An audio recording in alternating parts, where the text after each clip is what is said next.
સુરતમાં હીરા કારીગરોને ન્યાય માટે આવેદનપત્ર આપવામાં આવ્યું છે। નર્મદા ભવન ખાતે દેખાવ કરવામાં આવ્યો છે।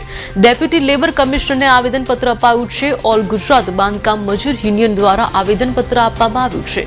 કમિશનર મારફતે ગુજરાત શ્રમ મંત્રીને રજૂઆત કરાઈ છે। હીરા કર્મચારીઓને ન્યાય મળે તેવી માંગ કરવામાં આવી છે।